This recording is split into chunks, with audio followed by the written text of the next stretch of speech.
தேசிய பேரிடர் மேலாண்மை ஆணையம், மாநில பேரிடர் மேலாண்மை ஆணையம்லாம் வந்து அப்போ ஒவ்வொரு மாநிலத்திலையும் இந்த பிளான் டெவலப் பண்ணுறது, மாவட்ட பிளான், மாநில பிளான்.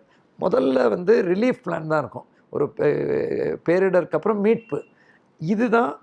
அதை பேரிடர் தவிர்ப்பு, அதுக்கப்புறம் மீட்பு, அதுக்கப்புறம் குறைப்பு, அந்த மாதிரி உள்ள சைக்கிள். அந்த ப்ரிவென்ஷன், டிசாஸ்டர் வந்ததுக்கப்புறம் mitigation to prevent it further, relief and recovery அப்படின்னு எல்லா ஃபேஸும் கவர் பண்ணி தேசிய கொள்கை வந்தது. ஸோ அந்த பீரியடில் நிறைய இந்த எக்ஸ்பர்ட்ஸோட வேலை பார்க்கக்கூடிய வாய்ப்பு எனக்கு கிடைச்சது அந்த பணி. ஸோ அது ஆக்சுவலாக இதில் ஒரு நமக்கு இன்ட்ரெஸ்ட் இருக்கிறது ஒன்று, அதில் கூர்மைப்படுத்துறதுக்கு அது ரொம்ப யூஸ்ஃபுல்லாக இருந்தது. வாருங்கள், இந்தியாவின் பாரம்பரிய கைத்தறியின் மகத்துவத்தை உலகிற்கு உணர்த்துவோம், இம்மண்ணின் நலம் மீட்போம். கோஆப்டெக்ஸின் மாதாந்திர சேமிப்பு திட்டம், சிறப்புரிமை அட்டை திட்டம் மற்றும் அரசு ஊழியர்களுக்கு பண்டிகை கால சிறப்பு தவணை விற்பனையுடன் அனைவருக்கும் எங்களின் முழங்கணிந்த கிறிஸ்துமஸ் நல்வாழ்த்துக்களுடன் என்றென்றும் அன்புடன் உங்கள் கோஆப்டெக்ஸ் கடலூர் மண்டலம்.